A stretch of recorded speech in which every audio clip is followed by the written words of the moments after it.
I never thought I'd be the kind of woman telling this story.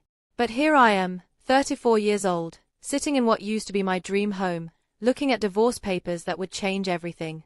If you're watching this from wherever you are in the world, please, drop a comment and let me know where you're from. I need to know I'm not alone in this. The day it all began was a Tuesday in March.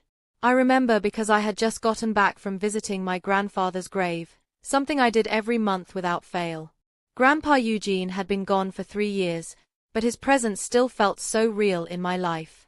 He'd left me his entire estate when he passed, $23 million that included properties, investments, and a trust fund that had been growing for decades. Most people would call that life-changing money, and they'd be right. But for me, it was more than wealth. It was his final way of saying he believed in me. I walked through the front door of our Charleston home, the one Marcus and I had bought together 5 years earlier, and immediately felt something was off. The house was too quiet. Marcus's BMW was in the driveway, but there was this strange energy in the air, like the moment before a storm breaks. "Marcus!" I called out, setting my purse down on the marble countertop we'd picked out together during our kitchen renovation. "Honey, are you home?" That's when I heard it. Laughter. Female laughter that definitely wasn't coming from the television. My heart started beating faster as I followed the sound down the hallway toward our bedroom. Each step felt like walking through quicksand, my instincts screaming at me to turn around, to pretend I hadn't heard anything, to protect the illusion of my perfect marriage just a little bit longer. But I couldn't stop myself. The bedroom door was slightly open, and what I saw through that crack destroyed everything I thought I knew about my life. Marcus, my husband of 7 years, the man who'd promised to love me through everything, was in our bed with a woman I'd never seen before. She was young, probably early 20s, with long blonde hair spread across my pillows. They were so lost in each other that they didn't even notice me standing there. If you've ever had your heart completely shattered in a single moment, you know that feeling I'm talking about. It's not just emotional pain, it's physical. Your chest actually feels like it's caving in, your legs turn to water, and you can't breathe. I stood there for what felt like hours but was probably only 30 seconds, watching my entire world collapse. I must have made some kind of sound because suddenly Marcus looked up and saw me. Instead of shame, instead of apologies, instead of any normal human reaction to being caught cheating on your wife, he smiled. Actually smiled. "Claire," he said, not even bothering to cover himself up. "You're home early." The woman, girl, really, grabbed a sheet and looked mortified, but Marcus? He looked almost pleased that I'd caught them. "Who is she?" I managed to whisper, my voice barely working. "This is Jessica," he said casually, like he was introducing me to a neighbor at a barbecue. "Jessica, meet my wife, Claire." The audacity of it hit me like a physical blow. 7 years of marriage, 7 years of building a life together, and he was introducing his mistress to me like it was the most normal thing in the world. "Get out," I whispered. "Actually, Claire, we need to talk," Marcus said, finally getting up and pulling on his boxers. "Jessica, give us a minute." The girl, Jessica, scrambled to get dressed and practically ran out of the room, leaving me alone with a stranger who used to be my husband. "How long?" I asked, though part of me didn't want to know the answer. "Does it matter?" He sat down on the edge of the bed like nothing had happened. "Look, Claire, I've been thinking about this for a while. We've grown apart. We want different things. Maybe it's time we considered other options." Other options. Like he was talking about switching cable providers. "You mean divorce," I said flatly. "I mean being realistic about where we are," he replied. "You've been so focused on your grandfather's legacy stuff, on managing all that money and those properties. We barely see each other anymore. Jessica and we connect in ways that you and I haven't in years." I felt something cold settle in my chest. This wasn't just about an affair. There was something calculated about the way he was talking, something rehearsed. "How long, Marcus?" I asked again, and this time my voice was steadier. He shrugged. 6 months. Maybe 8. 8 months. While I'd been grieving my grandfather, while I'd been learning to manage the inheritance he'd left me, while I'd been trying to figure out how to honor his memory and use his gift wisely, my husband had been building a relationship with someone else. "I want you to leave," I said quietly. "Tonight." "Claire, be reasonable. This is my house too. We need to work out the details like adults." That's when something shifted inside me. The devastation was still there, the heartbreak was still raw, but underneath it, I felt something else starting to grow. Something harder and colder than anything I'd ever felt before. "My house," I corrected him. "My grandfather's money bought this house. My name is on the deed." For the first time, I saw a flicker of something, uncertainty, cross his face. That's not how marriage works, Claire. What's yours is mine, legally. Community property and all that." And there it was. The real reason behind his casual attitude, his lack of guilt, his almost cheerful demeanor about destroying our marriage. He wasn't just leaving me for Jessica. He was positioning himself to take half of everything my grandfather had left me. $23 million was apparently worth 7 years of lies. I looked at this man I'd loved, this man I'd built dreams with, this man who'd held me while I cried over my grandfather's death, and I realized I was looking at a stranger.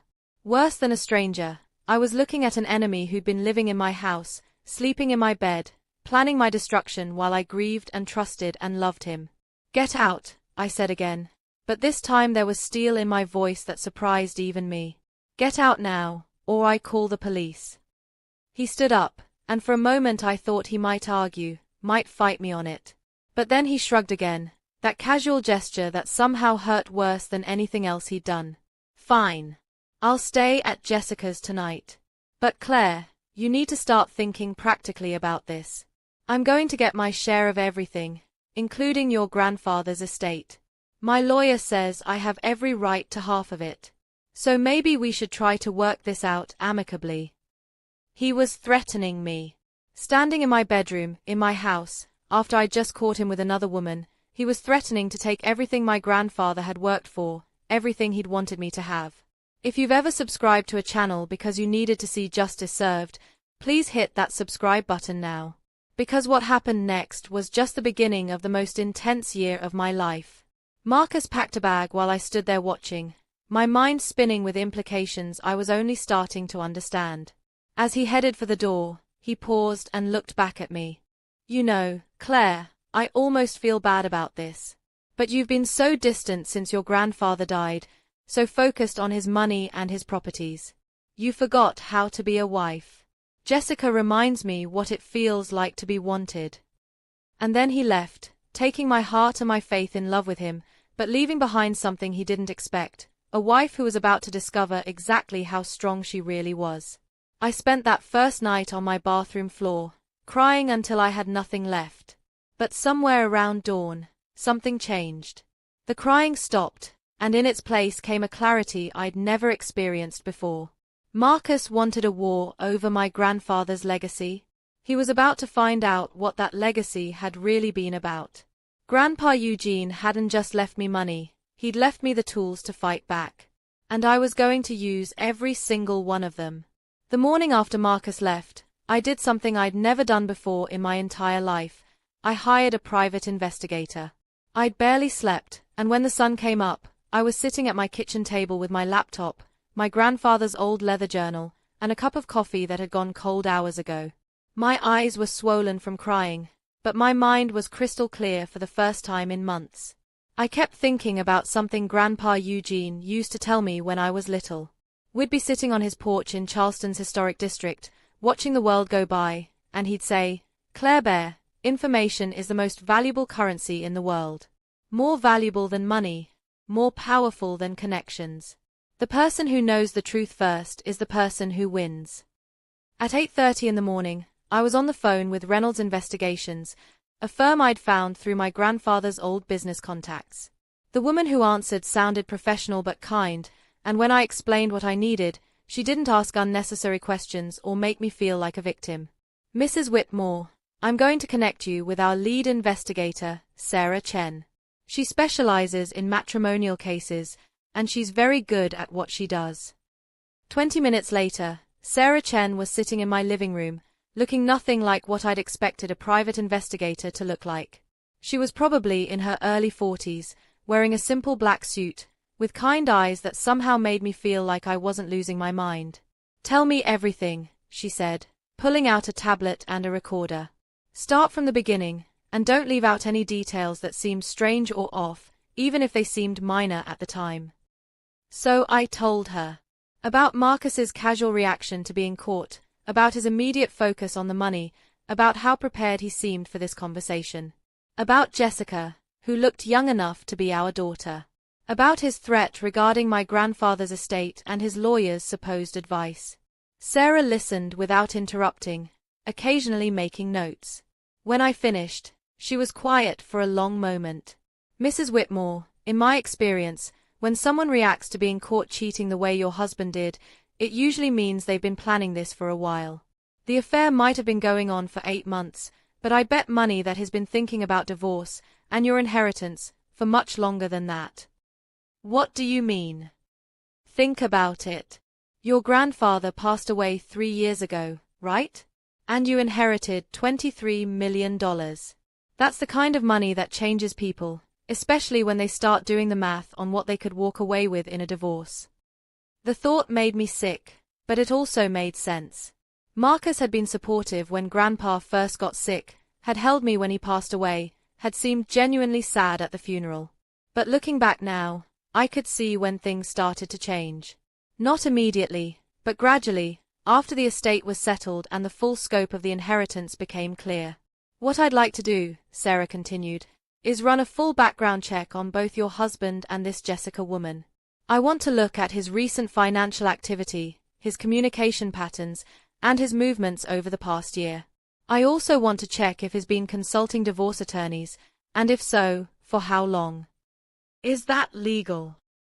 "Everything I do is legal, Mrs. Whitmore. It might not be ethical for a wife to snoop through her husband's private communications, but it's perfectly legal for a licensed investigator to gather publicly available information and evidence that could be relevant to a divorce proceeding." She handed me a contract and a business card. "My retainer is $5,000, and I charge $200 an hour after that. Most cases like this take about a week to 10 days to complete, depending on what we find. But I have to warn you, sometimes the truth is worse than what you already know." I signed the contract without hesitating. $5,000 was pocket change compared to what Marcus was planning to take from me, and besides, I needed to know exactly what I was dealing with. "One more thing," Sarah said as she was packing up her tablet. "Don't do anything different. Don't change your routine, don't confront him about anything new, don't let on that you're investigating. If he's been planning this as long as I think he has, we don't want to tip him off that you're building a case." After Sarah left, I spent the rest of the day going through my grandfather's papers more carefully than I ever had before. Grandpa Eugene had been a real estate developer and investor, but he'd also been incredibly meticulous about documentation. Every transaction, every contract, every business relationship was carefully recorded and filed. As I read through his journals and business records, I started to understand something about my inheritance that I'd never fully grasped before.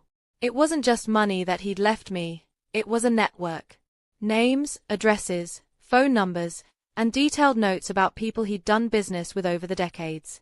Judges, lawyers, politicians, business leaders, all documented with the kind of detail that suggested my grandfather understood exactly how valuable these relationships could be. One name kept appearing in his files: Judge Patricia Morrison, who had apparently been a family friend for over 30 years. According to Grandpa's notes, she'd started her career as a young attorney working on some of his early real estate deals, and he'd been a mentor to her as she'd worked her way up through the legal system. I was still reading when my phone rang. It was my sister Emma, calling from Seattle where she worked as a nurse. "Claire, I heard about Marcus. Are you okay?" Word travels fast in families, even when you try to keep things private. I gave Emma the basic outline: the affair, the immediate focus on money, the threats about the inheritance. "That bastard," Emma said, and I could hear her pacing in the background. "I never liked him, Claire. I know I never said anything because you seemed happy, but there was always something about him that felt calculating. What do you mean? Remember when you first started dating him? He asked so many questions about Grandpa, about the family, about the business. I thought it was sweet at the time, like he was really trying to understand your family. But looking back, it feels different. I did remember. Marcus had been fascinated by my grandfather's success story, had asked detailed questions about his investments and properties, had even asked to meet him several times before we got engaged. At the time, I'd been touched by his interest in my family. Now, it felt like research. Emma, I need to ask you something, and I need you to be completely honest with me. Of course. Do you think Marcus married me for Grandpa's money? She was quiet for so long that I thought the call had dropped. Emma. Claire, honey, I think Marcus married you because he loved you. But I also think that when Grandpa got sick and it became clear what kind of inheritance you were looking at, it changed things for him. People don't always make decisions consciously, you know? Sometimes they just start seeing opportunities they didn't see before. We talked for another hour, and by the time I hung up, I felt less alone but more determined than ever to find out exactly what Marcus had been planning and for how long. That evening, I did something I hadn't done since I was a teenager. I called my grandfather's old business partner, Frank Morrison, Judge Patricia Morrison's father. Frank was in his 80s now, but his mind was still sharp as a tack, and he'd been like a second grandfather to me growing up. Claire Bear, he said when he heard my voice. How are you holding up, sweetheart? Patricia told me she heard some rumors about you and Marcus having some trouble. Word really did travel fast in Charleston's legal community. Uncle Frank, I said, using the honorary title I'd called him since childhood, I need some advice. Legal advice. Of course, honey. What's going on? I told him everything, and when I finished, there was a long silence on the other end of the phone. Claire, I want you to listen to me very carefully, he said finally. Don't sign anything, don't agree to anything, and don't trust anything Marcus or his lawyers tell you about community property law.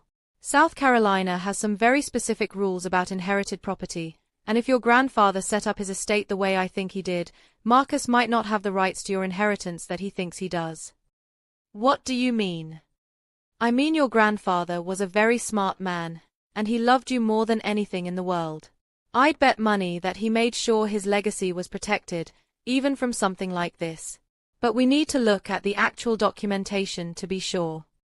He paused, and I could hear papers rustling in the background. Claire, I want you to bring all of your grandfather's estate documents to Patricia's office tomorrow morning. All of them. Don't make copies, don't leave anything out, and don't tell anyone where you're going. Can you do that? Yes, sir. And Claire, I'm proud of you for fighting back. Your grandfather would be proud too. That night, I packed every document related to my inheritance into 3 large boxes. As I worked, I found myself thinking about something else Grandpa used to say. The best defense is a good offense, Claire Bear. Don't wait for trouble to find you, go looking for it first. Tomorrow, I was going looking for trouble. And something told me I was about to find a lot more than I bargained for. Judge Patricia Morrison's chambers were nothing like what I'd expected. Instead of the cold, intimidating space you see in movies, her office felt warm and lived in, with family photos scattered across her desk and law books that looked like they'd actually been read rather than just displayed. Patricia herself was a woman in her late 50s with graying hair pulled back in a practical bun and eyes that reminded me so much of my grandfather's, kind but sharp, the eyes of someone who'd seen everything and wasn't easily fooled. Claire, she said, standing up to hug me when I walked in with my 3 boxes of documents. I'm so sorry you're going through this, honey. But your grandfather raised a fighter, and we're going to make sure his legacy is protected. I'd known Patricia my entire life, had called her Aunt Patty when I was little, but I'd never seen her in her professional capacity before. Watching her work was like watching a master craftsperson, every movement deliberate, every question precisely calculated to uncover the truth. Before we start, she said, settling back behind her desk, I need you to understand something. I'm recusing myself from any divorce proceedings you and Marcus might have. I've known your family too long to be impartial. But as a family friend, I can help you understand exactly what your grandfather left you and how well he protected it. She pulled the first box toward her and began methodically going through every document. Birth certificates, property deeds, investment portfolios, trust documents, business contracts, my grandfather's entire financial life laid out in meticulous detail. About an hour into the process, Patricia went very still. She'd been reading a thick legal document, and suddenly her expression changed completely.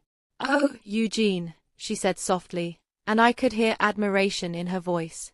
"You clever, clever man. What is it?" She held up the document, a trust agreement that was easily 50 pages long. "Claire, your grandfather didn't just leave you an inheritance. He created something called a spendthrift trust with very specific protections built in. Do you know what that means?" I shook my head.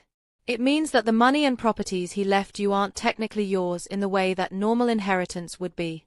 They're held in trust, with you as the beneficiary. The trust owns everything, and you receive the benefits, but the assets themselves are protected from creditors, lawsuits, and—" She paused, and a smile played at the corners of her mouth. "And from divorce proceedings. Marcus can't touch any of it, Claire. Not one penny." I felt like the floor had dropped out from under me, but in a good way. "Are you sure?" "I'm positive. Your grandfather specifically included language protecting the trust assets from claims by spouses, creditors, and other third parties. He even included a clause that says if you divorce, the trust assets remain completely separate from any marital property division." Patricia kept reading, and with each page, her smile got bigger. "It gets better. He also set up what's called a poison pill clause. If anyone attempts to claim rights to trust assets through marriage or other relationships, their claim is automatically invalid, and furthermore, the trust is empowered to take legal action to recover any costs associated with defending against such claims." "What does that mean in plain English?" "It means that not only can Marcus not touch your grandfather's money, but if he tries to claim it in divorce court, the trust can sue him for all the legal expenses. Your grandfather essentially set it up so that anyone who tried to steal from his legacy would end up paying for the privilege." I sat back in my chair, overwhelmed. My grandfather had protected me in ways I never could have imagined, from threats I never saw coming. But Patricia wasn't done reading. "Claire, there's something else here. Something I think your grandfather intended for you to find if you ever needed to fight back against someone." She pulled out a manila folder from the bottom of the second box, one I'd never noticed before. Inside were photographs, documents, and what looked like financial records. "What is it?" Patricia spread the contents across her desk, and I saw my grandfather's handwriting on several of the documents. At the top of one page, he'd written insurance policy and dated it just 6 months before he died. "It looks like your grandfather had some concerns about Marcus even before he passed away," Patricia said carefully. "These are financial records showing large cash deposits into accounts that Marcus opened without telling you. Bank statements, credit applications, even some correspondence with investment firms." I picked up one of the documents and immediately recognized Marcus's signature on a bank application for an account I'd never heard of. According to the statements, he'd been depositing money into this account for over 2 years, money that should have been going into our joint accounts. "How did Grandpa get these?" Patricia smiled grimly. "Your grandfather had a lot of friends in a lot of places, Claire. Banking, law enforcement, business. When you're as successful as he was for as long as he was, you develop a network of people who owe you favors. It looks like he called in some of those favors to keep an eye on Marcus." There were dozens of documents, and as I read through them, a picture began to emerge that made me sick to my stomach. Marcus hadn't just been planning to divorce me for 8 months, he'd been systematically hiding money and preparing for it for years. The cash deposits corresponded exactly with bonuses he told me he wasn't getting, raises that he'd said never came through, and business trips that apparently paid him consulting fees he'd never mentioned. Over 3 years, he'd hidden almost $200,000. "There's more," Patricia said. pulling out a photograph that made my blood run cold. It was Marcus and Jessica, but it wasn't recent. Based on Jessica's hairstyle and the clothes they were wearing, it had to have been taken at least 2 years ago. They were holding hands and kissing outside what looked like a restaurant. The affair has been going on for at least 2 years, not 8 months, I said, my voice barely working. It appears so. And look at this. Patricia handed me a document that showed Marcus had co-signed a lease on an apartment 18 months ago. The address was in downtown Charleston, about 20 minutes from our house. He's been keeping her in an apartment that whole time. It looks like it. And look who's listed as the emergency contact on the lease. I looked where she was pointing, and my heart stopped.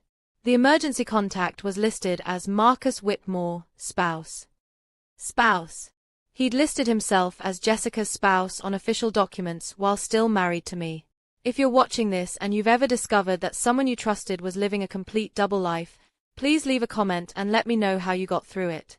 Because I'm telling you, finding out that your entire marriage was basically a lie while your husband was planning to rob you blind, it's a special kind of devastating. But Patricia wasn't done. Claire, there's one more thing, and this is the most important part. She pulled out a thick document that looked like a contract. Your grandfather didn't just investigate Marcus's finances. He investigated Jessica too. What did he find? Jessica Chen isn't just some young woman who fell for your husband. She's a paralegal who works for Hartman, Burke and Associates. The name sounded familiar, but I couldn't place it. That's one of Charleston's most aggressive divorce firms, Patricia explained. They specialize in high-asset divorces, and they're known for finding creative ways to maximize settlements for their clients. The implications hit me like a truck. You think she was planted? That Marcus met her through divorce attorneys. I think your husband has been planning this divorce for a very long time, with professional help, and Jessica might have been part of the strategy from the beginning. Think about it. Young, attractive woman who works for a divorce firm just happens to fall for your husband right around the time he would have been starting to think about how much money he could make by leaving you. I felt like I was going to throw up. Not only had Marcus been cheating on me and stealing from me, but the affair itself might have been part of an elaborate plan to destroy me financially. What do? I asked, feeling completely overwhelmed. Patricia gathered all the documents back into neat piles. First, you're going to take all of this to the best divorce attorney in South Carolina, and you're going to let them know exactly what kind of case they're dealing with. Second, you're going to remember that your grandfather loved you enough to protect you from exactly this situation. He saw it coming, Claire, and he made sure you'd have everything you needed to fight back. She handed me a business card. This is Rebecca Santos. She's the attorney I would hire if I were in your position. She's expensive, but she's worth every penny, and she doesn't lose. As I packed the documents back into their boxes, Patricia put her hand on my shoulder. Claire, your grandfather used to tell me that the measure of a person isn't what happens to them, but how they respond to what happens to them. You're about to find out exactly what you're made of. That evening, I called Sarah Chen, my private investigator, to update her on what I'd found. Mrs. Whitmore, this is better than I hoped for, she said after I'd explained everything. With this kind of documentation, we're not just defending against his claims, we're going on the offensive. I've got some preliminary findings of my own that I think you're going to want to hear. What kind of findings? Let's just say your husband's been even busier than your grandfather suspected. Can you meet me tomorrow morning? I think it's time to start planning your counterattack. That night, I sat in my grandfather's study, surrounded by the evidence of Marcus's betrayal, and I made a decision. I wasn't just going to protect myself and my inheritance. I was going to make sure Marcus understood exactly what happened when someone tried to steal from Eugene Morrison's granddaughter. Grandpa had given me all the tools I needed. Now it was time to use them. Asterisk, approx 1,580 words, asterisk. Chapter 4, The Counterattack. Sarah Chen had requested we meet at a small cafe outside the city, somewhere Marcus wouldn't think to look for me if he was keeping tabs on my movements. As I drove there that Thursday morning, I kept thinking about everything I'd learned in the past few days and trying to wrap my mind around the scope of Marcus's deception. Sarah was already waiting when I arrived, with a thick folder and a laptop computer spread across a corner table. She looked up when I sat down, and I could see the excitement in her eyes. Mrs. Whitmore, in 20 years of doing this job, I've never seen anyone as thoroughly documented as your husband. It's like he wanted to get caught. She opened her laptop and turned it toward me. On the screen was a spreadsheet with dozens of entries, dates, amounts, locations, and descriptions. This is just the financial stuff we've uncovered in the past 3 days. Marcus has been living a complete double life, funded by money he's been skimming from your joint accounts and hiding from you for years. She clicked through several tabs on the spreadsheet. The apartment he's been keeping for Jessica. He's not just paying rent. He's been buying furniture, jewelry, even a car that's registered in her name. Over the past 2 years, he's spent almost $300,000 maintaining this second life. $300,000. I felt dizzy. How did I not notice that kind of money missing? Because he was smart about it. Small amounts from different accounts, timed to coincide with legitimate expenses. When you bought new appliances for the kitchen, he'd take an extra couple thousand and you'd assume it was all part of the same purchase. When you went on vacation, he'd inflate the costs and pocket the difference. Sarah clicked to another tab. But here's where it gets really interesting. We traced the apartment lease back to its original application, and guess who co-signed it? Jessica works for a divorce firm. I already know that. Not just any divorce firm. She works for the same firm that Marcus has been secretly consulting with for over a year. Look at this. She pulled up credit card statements showing regular payments to Hartman, Burke and Associates, going back 14 months. Marcus has been paying for legal advice on divorcing you for more than a year, Claire. And Jessica Chen isn't just a paralegal there, she's a specialist in asset discovery. Her job is to help identify and value assets for divorce proceedings. The pieces were starting to come together in a way that made me sick. So she was gathering information about my inheritance. It looks that way.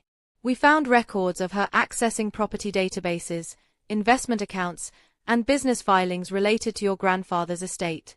She's been building a comprehensive file on your assets, probably feeding information back to Marcus and his attorney. Sarah leaned forward across the table. But here's the thing, Claire. They made a critical mistake. What kind of mistake? They assumed your inheritance was standard marital property. All of Jessica's research, all of Marcus's planning, all of their legal strategy is based on the assumption that he can claim half of your grandfather's estate in a divorce settlement. But now that we know it's held in a protected trust, their entire case falls apart. She pulled out another set of documents. This gets better. We also traced Marcus's hidden bank account, and it turns out he's been making payments to several other people over the past year. Private investigators, a forensic accountant, even a real estate appraiser who specializes in high-value properties. He hired his own private investigator to spy on me. It looks like it. And not just to spy on you, to build a case for why he deserves a larger share of your assets.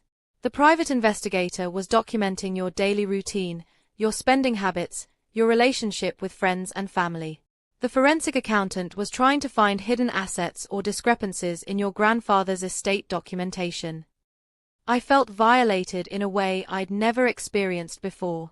How long has this been going on? Sarah consulted her notes. Based on the credit card records and bank statements, it looks like Marcus started actively planning this divorce about 18 months ago, right around the time he started the affair with Jessica. But the financial manipulation, hiding money, inflating expenses, creating secret accounts, that's been going on for almost 3 years. Since right after Grandpa died. Exactly. It looks like your grandfather's death was the trigger. Marcus saw the inheritance, did some math, and decided you were worth more to him divorced than married. The waitress came by to refill our coffee, giving me a moment to process what Sarah was telling me. Marcus had been systematically planning to destroy my life for years, using my own money to do it, while I'd been grieving and trusting and trying to be a good wife. Sarah, I need to ask you something, and I need you to be completely honest with me. Of course. Do you think Jessica actually cares about him, or is this all just professional?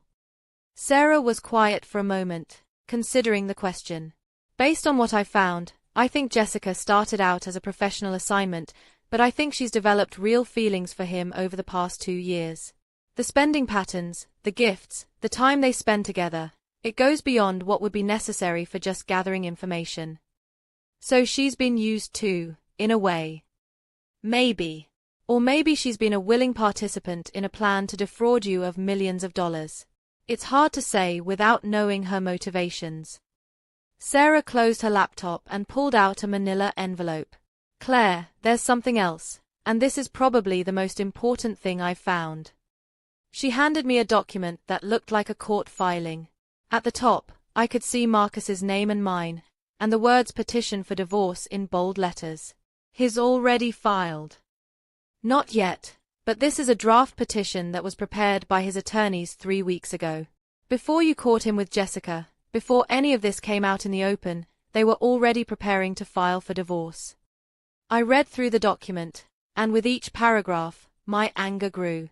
Marcus was claiming that I had been emotionally distant and neglectful during our marriage, that I had prioritized family financial matters over the marital relationship, and that there were irreconcilable differences that made the marriage unsustainable.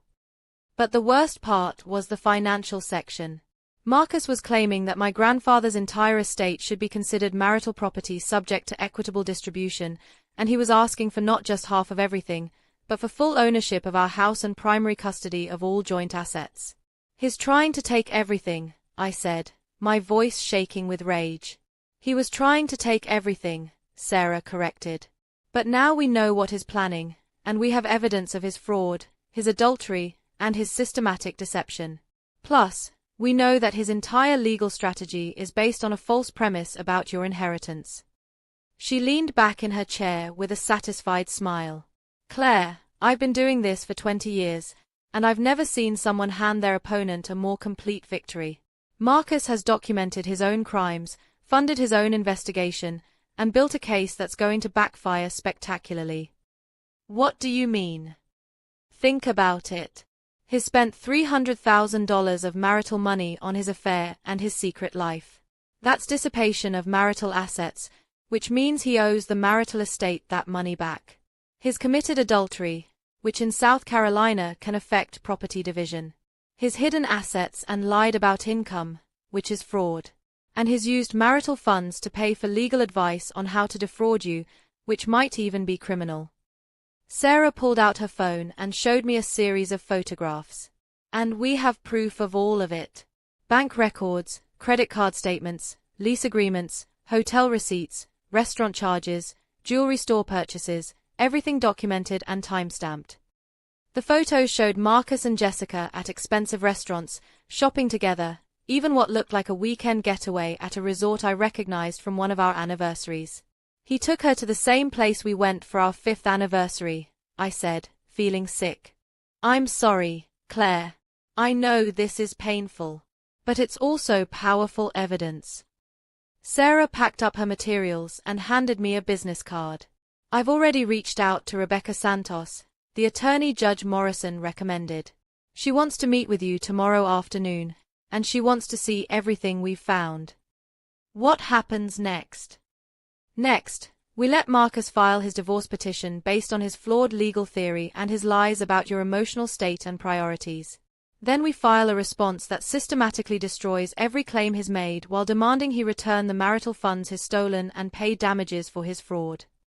She paused, and I could see the investigator in her calculating the next steps. But first, we're going to give him one more chance to incriminate himself. I want you to go home and act completely normal. Don't let on that you know anything about his planning or his hidden accounts. If he contacts you to discuss divorce terms, listen to everything he says and document it. People who think they're winning often say more than they should. That afternoon, I drove home with Sarah's evidence files in my car and a strange sense of calm settling over me. For the first time since I'd caught Marcus cheating, I felt like I had some control over what was happening to my life. But as I pulled into my driveway, I saw Marcus's BMW parked in front of the house. He was waiting for me.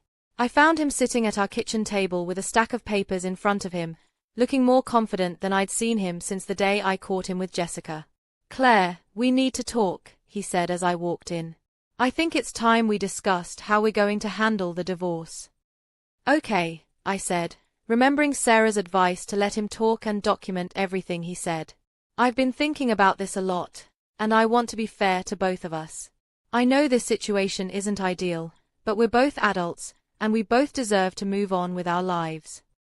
He slid a document across the table to me. "This is a proposed settlement agreement. I've tried to be reasonable about the division of assets." I looked at the document, and it was even worse than Sarah had predicted. Marcus was proposing to keep the house, take half of my inheritance, and stick me with most of our joint debts. In exchange, I would get my car and my personal belongings. "Marcus, this isn't fair. The house was bought with my grandfather's money, and the inheritance is protected." "Actually, Claire, I've talked to my lawyer, and he says that's not how it works. Everything acquired during the marriage is marital property, including your inheritance. And since you've been so focused on managing your grandfather's estate instead of our relationship, I think I'm entitled to compensation for the emotional neglect I've suffered." I stared at him, amazed by his audacity. He was actually claiming that I owed him money for being a bad wife while he was cheating on me and stealing from me. "I don't think I can agree to this," I said carefully. Marcus's expression hardened. "Claire, I'm trying to be nice about this, but I don't think you understand your position here. I've got a very good lawyer, and he says I have a strong case for getting more than half of everything. The emotional neglect, your obsession with your grandfather's money, your inability to prioritize our marriage, it all supports a claim for a larger share of the assets." He leaned forward across the table. "But I'm willing to settle for just half if we can do this quickly and quietly. No messy court proceedings, no public embarrassment for either of us. Just a clean, simple divorce where we both walk away with what we deserve." "And what do you think you deserve, Marcus?" "I think I deserve half of the $23 million your grandfather left you, plus the house, plus compensation for the emotional damage this marriage has caused me. But I'm willing to settle for just the money and the house." I looked at my husband, this man I'd loved and trusted and built a life with, and I realized I was looking at a complete stranger. The Marcus I'd married never would have said something so cruel and calculating. But maybe that Marcus had never existed. Maybe this was who he'd always been, and I'd just been too in love to see it. "I need time to think about this," I said. "Of course. But Claire, I want you to understand something. I'm being generous right now because I still care about you and I want this to be as painless as possible. But if you fight me on this, if you try to claim that you don't owe me anything, my lawyer says we can make this very ugly for you. Financial records showing your neglect of our joint responsibilities, testimony from friends about your obsession with your inheritance, evidence of your emotional unavailability, it could get very embarrassing." He was threatening me. Sitting in my kitchen, in my house, bought with my grandfather's money, he was threatening to destroy my reputation if I didn't hand over half of everything my grandfather had worked for. If you've ever wanted to reach through a screen and shake someone, please hit that like button, because I'm telling you, the self-control it took not to throw those documents back in his face was superhuman. "I understand," I said instead. "Give me a few days to think about it." Marcus smiled, that same condescending smile I'd seen when I caught him with Jessica. "I knew you'd be reasonable about this, Claire. Deep down, you know that this is the right thing to do." After he left, I called Sarah immediately. "He just threatened me," I said. "He actually threatened to make the divorce ugly if I don't give him everything he wants." "Perfect," Sarah said, and I could hear the satisfaction in her voice. "Did you record the conversation?" "No, I didn't think." "That's okay. Did anyone else hear it?" I looked around the empty house. "No, it was just us." "That's fine. What matters is that he's showing his true colors before we file our response.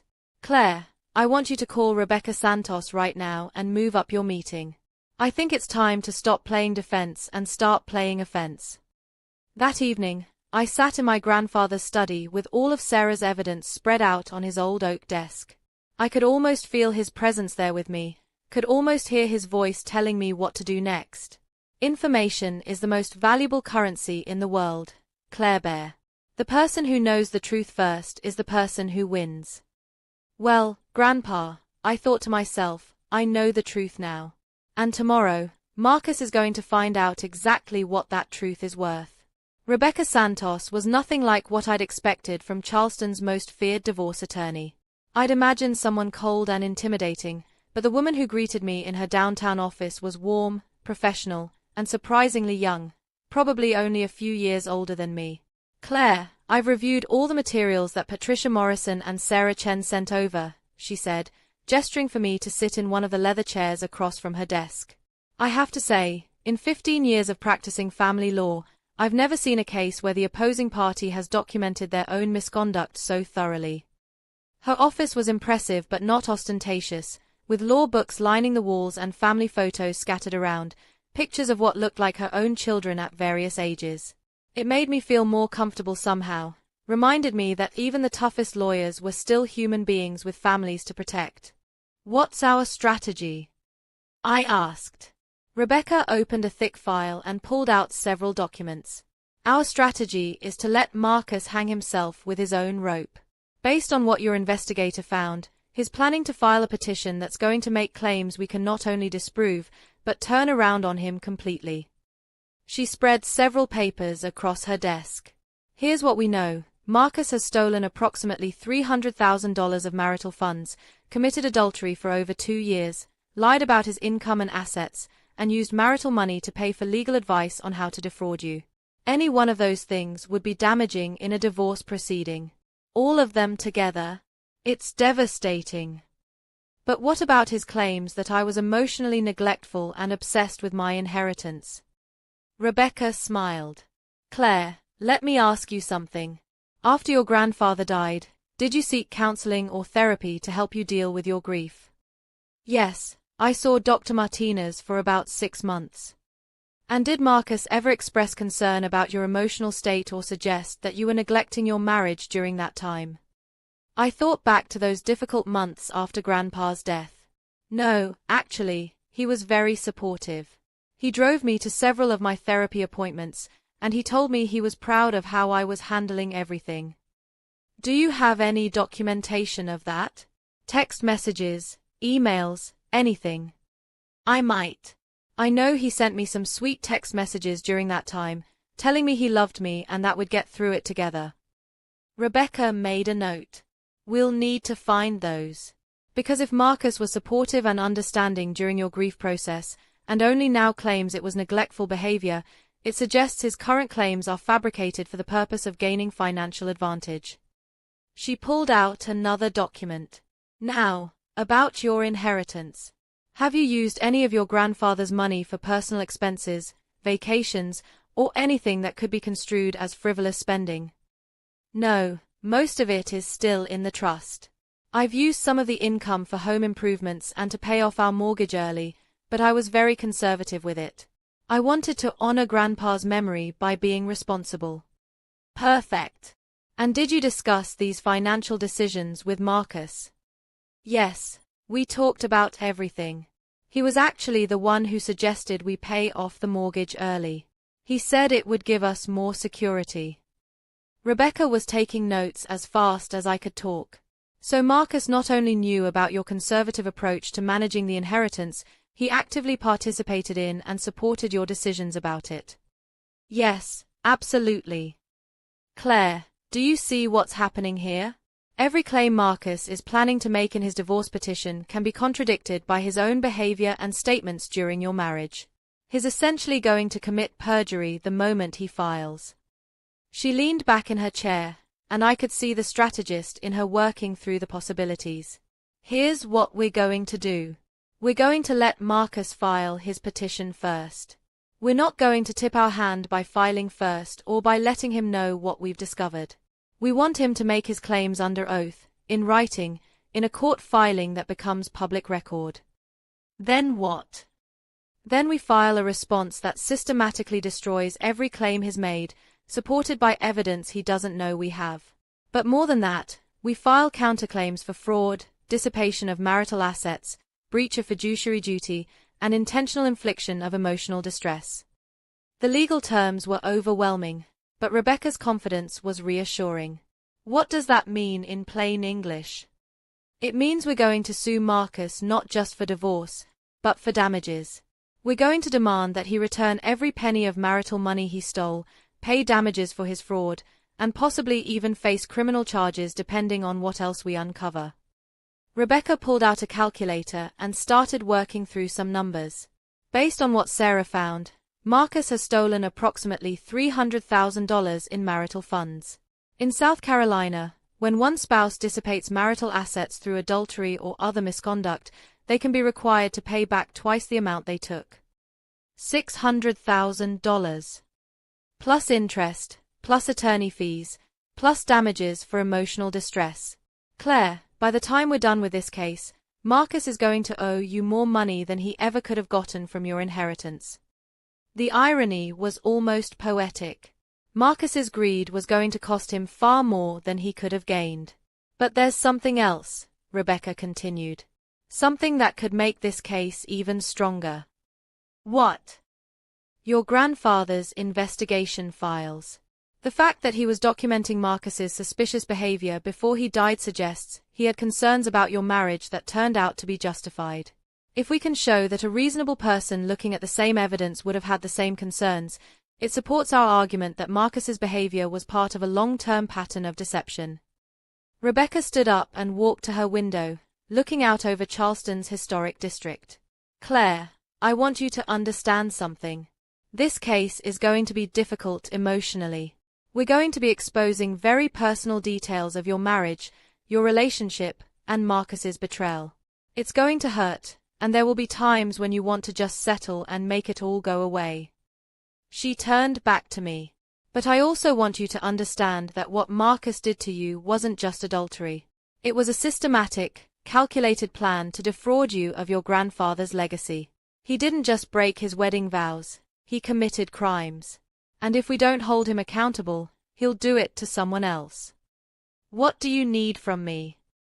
I need you to trust me, follow my advice, and be prepared for this to get ugly before it gets better. Marcus is going to realize at some point that his original plan isn't going to work, and he might get desperate. Desperate people do stupid things, and stupid things leave evidence. Rebecca walked me through the timeline for the next few weeks. Marcus would likely file his petition within the next few days. We would wait to see exactly what claims he made, then file our response with devastating evidence to support our counterclaims. In the meantime, she said, I want you to document everything. Every conversation with Marcus, every text message, every interaction. If he tries to contact you about the divorce, be polite but don't agree to anything. And whatever you do, don't let him know that you've discovered his secret accounts or his planning. As I was getting ready to leave, Rebecca asked me one more question.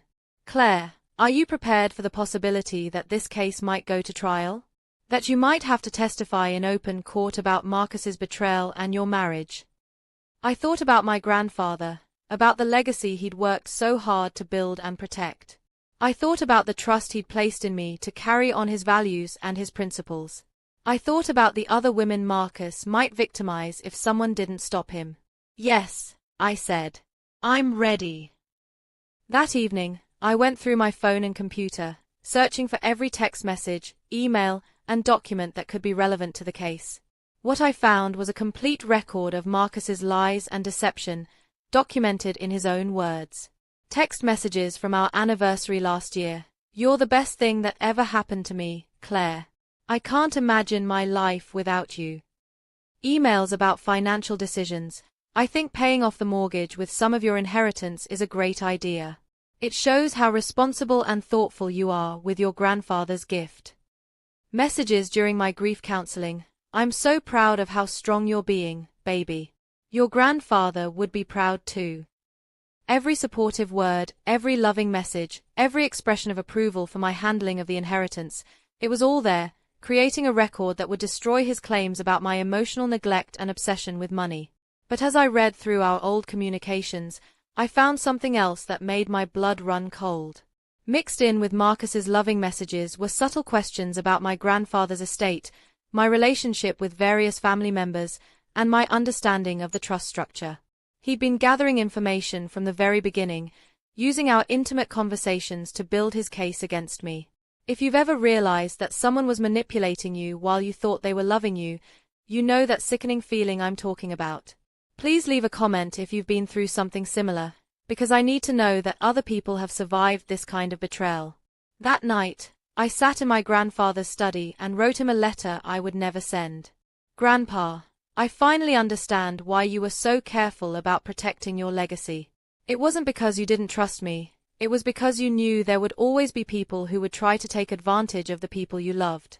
You saw Marcus for what he really was before I did, and you made sure I'd have the tools to fight back when the time came. I promise you, I won't let him steal what you worked so hard to build. And I won't let him destroy another woman's life the way he tried to destroy mine. The next morning, Marcus called to tell me he'd filed for divorce. I hope you've had time to think about our conversation, Claire, he said. My attorney filed the papers yesterday. You should be getting served sometime today. I understand. I want you to know that I included the settlement offer we discussed in the filing. If you agree to it, we can have this whole thing resolved in a few weeks. I'll have to have an attorney review it. Of course. But Claire, I hope you'll remember what I said about keeping this simple and clean. It would be better for both of us if we could avoid any unpleasantness. After he hung up, I called Rebecca immediately. He filed, I said. And he just threatened me again about keeping things clean. Perfect. Now the trap is set.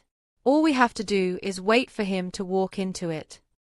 The process server arrived at my door on a grey Friday morning, exactly 1 week after I'd caught Marcus with Jessica. He was a kind-looking older man who seemed almost apologetic as he handed me the thick manila envelope. I'm sorry to bother you, but I need to serve you with these divorce papers. Are you Claire Elizabeth Whitmore? Yes, I am. If you could just sign here acknowledging receipt. My hands shook as I signed the form. Even though I knew it was coming, even though Rebecca had prepared me for this moment, seeing my name on official court documents still felt like a punch to the stomach. After the process server left, I sat at my kitchen table and opened the envelope. The first document was titled Petition for Divorce, with both our names listed as petitioner and respondent. Seeing our marriage reduced to legal terminology made everything feel suddenly, horribly real. But as I read through Marcus's claims, my shock turned to anger, and then to something approaching amazement at his audacity. According to the petition, Marcus was claiming that I had been emotionally unavailable and neglectful throughout the marriage, that I had prioritized the management of inherited assets over the marital relationship, and that I had failed to contribute meaningfully to the emotional and financial partnership that marriage requires. The financial section was even worse. Marcus was claiming that my grandfather's entire $23 million estate should be considered marital property, acquired through the joint efforts and sacrifices of both parties during the marriage. He was asking for half of everything, plus our house, plus spousal support to maintain the lifestyle established during the marriage. But the part that made me see red was his claim about emotional distress.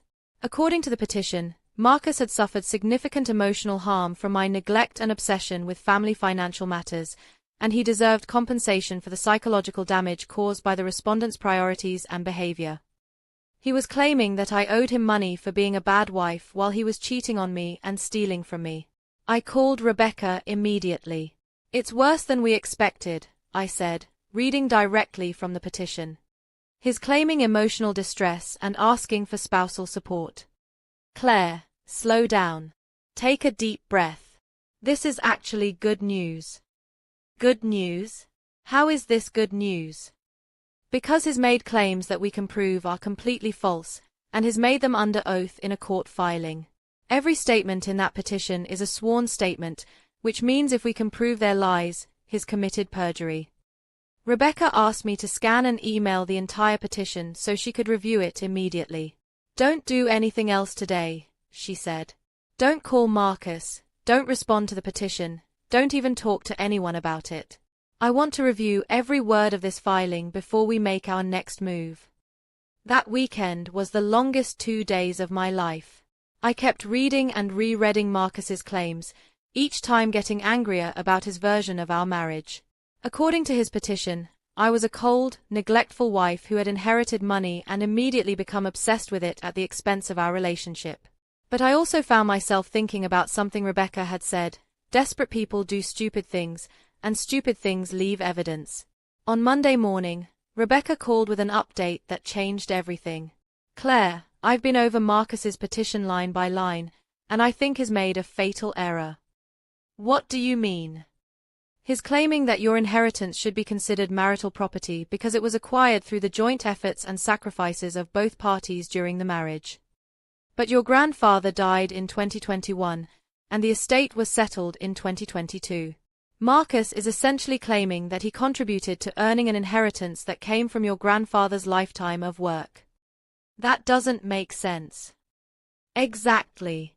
It doesn't make sense, and it's not how inheritance law works in South Carolina. But more importantly, he's made a claim that we can easily disprove. We have documentation showing that your grandfather's wealth came from businesses and investments he made long before you even met Marcus. Rebecca paused, and I could hear her flipping through papers. But here's the really stupid part. Marcus is claiming that he made sacrifices during your marriage that contributed to preserving and growing the inheritance. He specifically mentions foregoing personal expenditures and lifestyle choices to support the family's long-term financial goals. What's wrong with that? What's wrong with it is that we have evidence proving he was making significant personal expenditures on his affair and his secret life.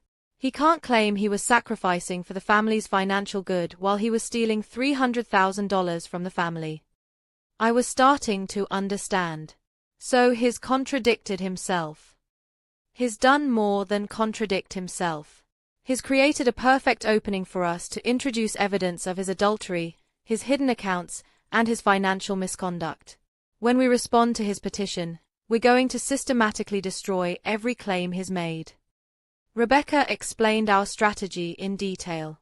We would file a comprehensive response that would include counterclaims for fraud, dissipation of marital assets, breach of fiduciary duty, and intentional infliction of emotional distress. We would demand that Marcus return all the money he'd stolen, pay damages for his misconduct, and cover our attorney fees. But Claire, there's something else. I've been thinking about the timing of everything, and I want to set a trap that will make Marcus reveal just how much planning went into this scheme. What kind of trap? I want to propose mediation. I want you to call Marcus and suggest that instead of fighting this out in court, maybe you two should try to work things out through a mediator. Tell him you've been thinking about his proposal and maybe you can find a compromise. Why would I do that? Because if Marcus has been planning this for as long as we think he has, he'll have prepared a detailed proposal for how the assets should be divided. He'll have specific numbers, specific arguments, and specific justifications for why he deserves what he's asking for. Rebecca's voice got more excited as she explained her strategy. If he shows up to mediation with a comprehensive plan that he couldn't have put together in the week since he filed for divorce, it proves he's been working on this for much longer than he's admitted. It proves premeditation. And that helps us how? Because premeditated fraud carries much harsher penalties than spontaneous misconduct. If we can show that Marcus spent months or years planning to defraud you, it supports our claims for damages and possibly even criminal charges. I had to admit, the plan was brilliant. We would let Marcus think he was winning, let him show us just how much work he'd put into planning my financial destruction, and then use that evidence to destroy him. When do I call him? This afternoon. Tell him you're overwhelmed by the divorce petition, you're scared of a long court battle, and you want to see if there's a way to work things out quietly. Appeal to his ego and his greed. That afternoon, I called Marcus with what felt like the performance of my life. Marcus, I got the divorce papers, I said, trying to sound defeated and scared. I've been thinking about everything, and maybe we should try to work this out without going to court. I'm glad you're being reasonable, Claire, he said, and I could hear the satisfaction in his voice. I know this is difficult, but I think we can find a fair solution for both of us. Maybe we could try mediation? I know a mediator who might be able to help us work through the financial stuff without making this public. There was a pause, and I could almost hear Marcus thinking. That's actually a really good idea, he said finally. I think mediation could save us both a lot of time and money. And honestly, Claire, I prefer to keep our personal business private if possible. I'll set it up. But Marcus, I need you to know that this is really hard for me. I never imagined we'd be in this situation. I know, sweetheart. I know this isn't easy. But I think once we get through the financial details, we'll both be able to move on and be happier. Sweetheart. He called me sweetheart while discussing how to divide up the assets he'd been planning to steal from me. We agreed to meet with a mediator the following Thursday. After I hung up, I called Rebecca to let her know the plan was in motion. Perfect. Now, I want you to do something that might feel uncomfortable, but it's important. What? I want you to record the mediation session. South Carolina is a one-party consent state, which means you can legally record any conversation you're part of without the other person's consent. I want a complete record of everything Marcus says. Is that ethical? It's legal, and given what Marcus has done to you, I'd say it's necessary. We need to document his lies and his premeditation. That evening, I sat in my grandfather's study and thought about the upcoming mediation. In less than a week, I would be sitting across from Marcus while he outlined his plan to steal my grandfather's legacy. But this time, instead of being his victim, I would be gathering the evidence to destroy him. I pulled out one of my grandfather's old business journals and read an entry he'd made years before I was born. The key to winning any negotiation is preparation. Know what you want, know what your opponent wants, and know what you're willing to do to get it. But most importantly, never let your opponent know how much you know until it's too late for them to change their strategy. Grandpa, I thought to myself, I'm about to put your advice to the ultimate test. The mediation was held at a neutral office building downtown, in a conference room with grey carpet and fluorescent lighting that made everything look slightly surreal. I arrived 15 minutes early, partly to get settled and partly to test the recording app Rebecca had helped me install on my phone. Marcus walked in at exactly 10 o'clock, carrying a leather briefcase and wearing the navy suit I'd bought him for his birthday last year. He looked confident, almost cheerful, like a man who was about to win the lottery. Claire, he said, giving me a brief hug that felt like embracing a stranger. I'm really glad we're doing this. I think we can work something out that's fair for both of us. The mediator, Janet Morrison, no relation to Judge Patricia Morrison, was a middle-aged woman with kind eyes and a calm demeanor that immediately put me at ease. She explained the process, emphasized confidentiality, and reminded us both that her role was to facilitate communication, not to make decisions for us. I understand that this is a difficult situation for both of you, she said. But I hope we can work together to find a solution that allows you both to move forward with your lives. Marcus opened his briefcase and pulled out a thick folder that was obviously well organized and professionally prepared. He also had a calculator, a legal pad with pre-written notes, and what looked like printouts of financial documents. I've put together a comprehensive proposal for how we might divide our assets, he said, handing copies to both me and Janet. I've tried to be fair and realistic about what each of us has contributed to the marriage and what each of us will need to move forward. I looked at the proposal, and my heart started racing. This wasn't something Marcus had thrown together in the past week. This was a detailed, professional analysis that looked like it had taken months to prepare. The document was 12 pages long and included sections on real property, investment accounts, retirement funds, personal property, and something called lifestyle maintenance calculations. There were charts, graphs, and footnotes referencing South Carolina family law statutes.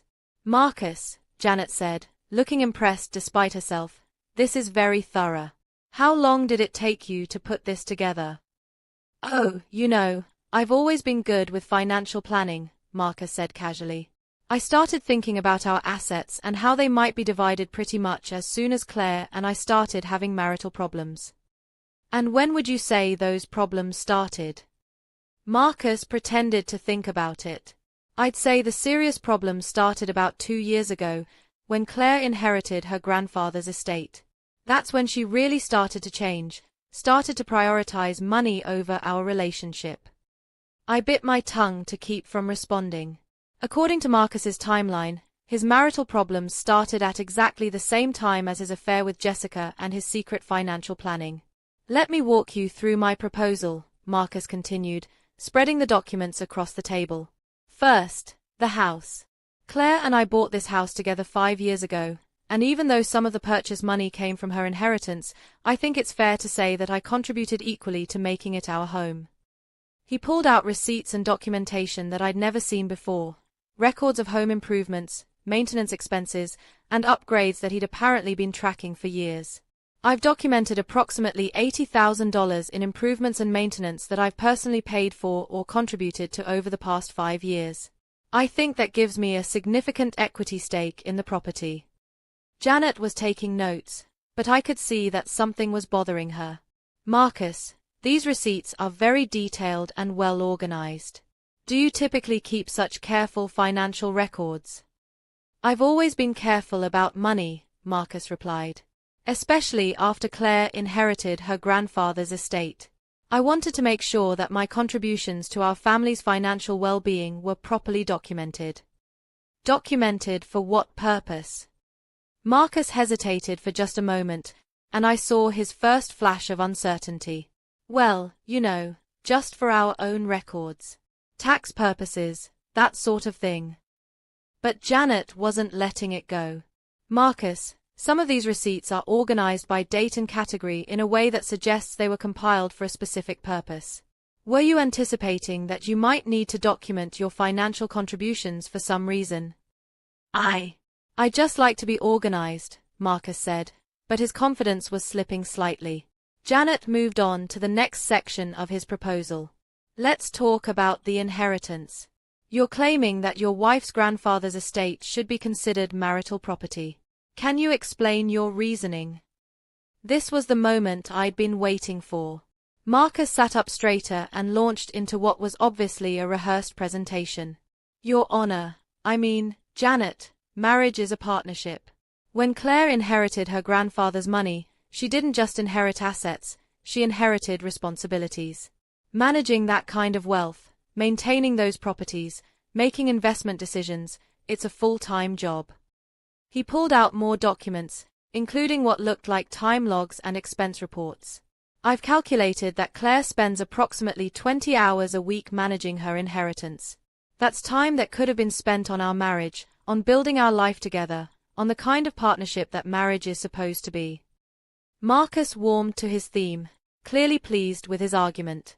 But more than that, I've made significant sacrifices to support Claire's management of her inheritance. I've taken on more household responsibilities, I've covered more of our joint expenses, and I've foregone personal opportunities so that Claire could focus on preserving and growing her grandfather's legacy. What kind of personal opportunities? Janet asked. Business opportunities, investment opportunities, career advancement, things that might have required travel or time commitments that would have conflicted with Claire's priorities. I wanted to laugh. Marcus was claiming he'd sacrificed business opportunities while secretly spending $300,000 on his affair. And what kind of joint expenses have you covered? Marcus pulled out bank statements and credit card records, but I noticed he was only showing specific pages, not complete statements. Household expenses, vacation costs, entertainment, dining out. I've been covering probably 60% of our joint expenses over the past 2 years while Claire has been focused on her inheritance. I knew this was a complete lie. Our joint account statements would show that most expenses were paid from shared funds, with both of us contributing equally. Can you provide complete bank statements to support these claims? Janet asked. Of course, Marcus said quickly. I can get those to you by the end of the week. Janet made another note, and I could see she was becoming more skeptical of Marcus's claims. Let's talk about the inheritance specifically. You're asking for half of $23 million. That's a significant amount of money. Can you walk me through why you believe you're entitled to that? Marcus leaned forward, his eyes lighting up with what looked like genuine excitement. This was clearly the part of his presentation he was most proud of. "Janet, I want you to understand something about marriage and wealth management. When Claire inherited this money, it didn't just affect her, it affected both of us. Our entire lifestyle changed. The decisions we made, the places we went, the things we bought, the way we planned for our future, everything was influenced by that inheritance." He pulled out what looked like a financial planning document with charts and projections. "I've spent countless hours helping Claire understand her options, research investment strategies, and make decisions about the estate. I've sacrificed my own career advancement to be available for these discussions. I've turned down job opportunities that would have required relocation because Claire needed to stay in Charleston to manage her grandfather's properties." This was getting more outrageous by the minute. Marcus had never turned down any job opportunities. In fact, he'd been promoted twice in the past 3 years. And beyond that, I've provided emotional support during what was an incredibly difficult time for Claire. Inheriting that kind of money right after losing her grandfather was traumatic, and I was there for her through all of it. Janet was writing furiously now, but I could see the skepticism in her expression. "Marcus, the emotional support you provided to your wife during her grief, that's part of what spouses do for each other, isn't it? Do you typically consider emotional support to be a financial contribution to the marriage?" Marcus paused, clearly not expecting that question. "Well, no, of course not.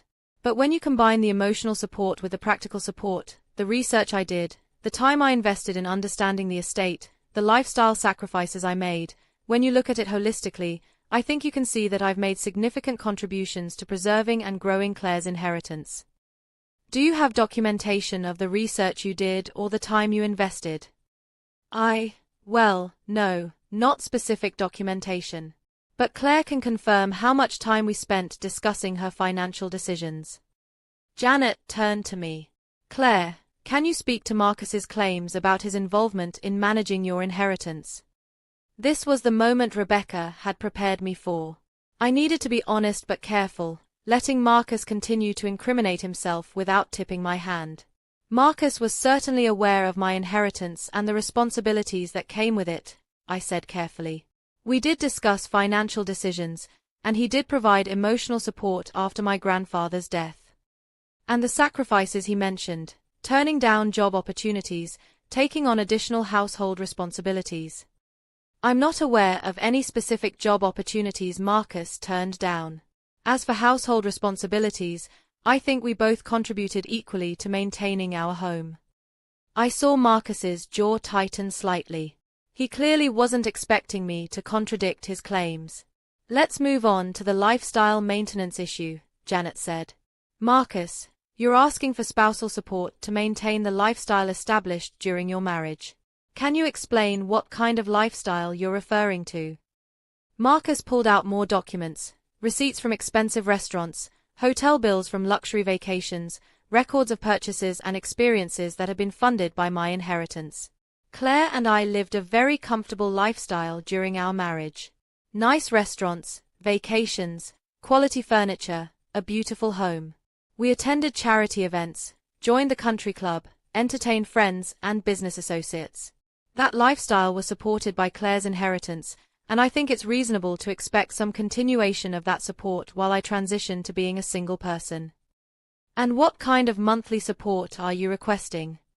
"I think $15,000 per month would be reasonable for the first 2 years, then perhaps $10,000 per month for the following 3 years. $15,000 per month. For 5 years. That was $900,000 in spousal support alone, on top of the millions he was trying to claim from my inheritance." Janet was quiet for a long moment, reviewing her notes. "Marcus, I have to say, this is an unusual case. The level of detail in your documentation and the specificity of your financial claims suggest that you've been thinking about divorce and asset division for quite some time. How long would you say you've been considering ending your marriage?" Here was the trap Rebecca had set, and Marcus walked right into it. "Well, like I said, the serious problem started about 2 years ago when Claire's priorities shifted after the inheritance. But I've been trying to make the marriage work this whole time. It's only recently that I've accepted that we're not compatible anymore. But you've been documenting your financial contributions and researching asset division for 2 years. Marcus realized he'd made an error. Not researching, exactly. Just being aware of our financial situation and keeping good records. Marcus, the documents you've presented today would have taken considerable time to prepare.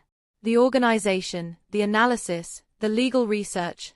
When did you put this together? Over the past few weeks, since we decided to get divorced. Janet looked skeptical. You put together a 12-page financial analysis with legal citations and supporting documentation in a few weeks. I work quickly when I'm motivated. Janet made another note and turned to me. Claire, do you have any response to Marcus's proposal? I think I need some time to review everything with my attorney, I said. This is more comprehensive than I expected.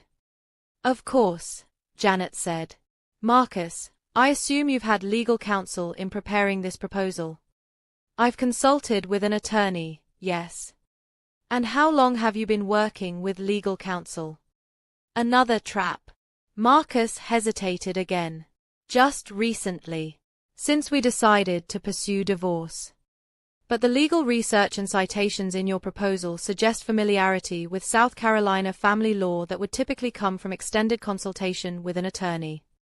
Marcus was starting to sweat. My attorney is very thorough. He provided a lot of guidance in a short period of time. Janet closed her notebook and looked at both of us. I think we should adjourn for today and give Claire time to review Marcus's proposal with her attorney.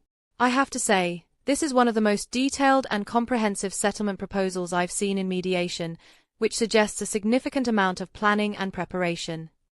As we were packing up, Marcus seemed eager to leave quickly. But Janet had one more question. Marcus, just out of curiosity, when you were documenting your household contributions and financial sacrifices, did you also document your personal expenses during the marriage? My personal expenses? Yes, entertainment, hobbies, travel, that sort of thing. Since you're claiming you sacrificed personal opportunities for the marriage, I assume you have records showing reduced personal spending over the past 2 years. Marcus's face went pale. I don't think that's relevant to the asset division. Actually, in South Carolina, personal spending during marriage can be very relevant to asset division, especially in cases involving claims of financial sacrifice. After Marcus left, Janet asked me to stay for a few minutes. Claire, I want to speak with you off the record for a moment. Okay. I've been doing this for 15 years, and I've never seen a case where one party was so thoroughly prepared for mediation while claiming the marriage problems were recent and the divorce decision was sudden. The documentation your husband presented today would have taken months to compile. She gathered her notes and put them in her briefcase. I don't know what's really going on in your marriage, but I suspect there's more to this story than what I heard today.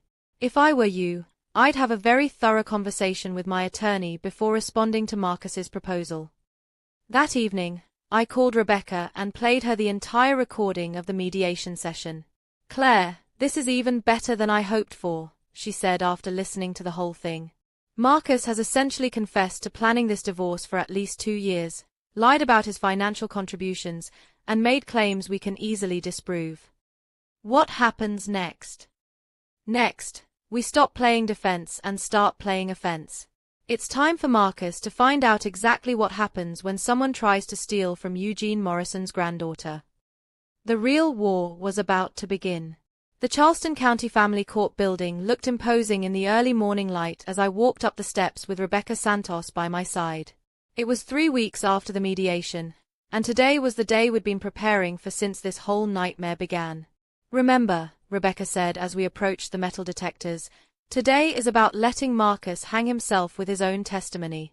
We have everything we need to destroy his case, but I want the judge to hear his lies directly from his mouth before we present our evidence. I was nervous, but I was also ready. For the past month, I'd been living with the knowledge of Marcus's betrayal, his theft, and his calculated plan to destroy my life. Today, finally, I was going to fight back. We entered courtroom 3B, where Judge Patricia Morrison was presiding. I caught her eye briefly as we took our seats, and she gave me the smallest nod, not as a family friend, but as a judge acknowledging the parties in her courtroom. Marcus was already there with his attorney, Robert Hartman from Hartman, Burke and Associates. Hartman was exactly what you'd expect from Charleston's most aggressive divorce firm: expensive suit, slicked back hair, and an expression that suggested he enjoyed destroying people for a living.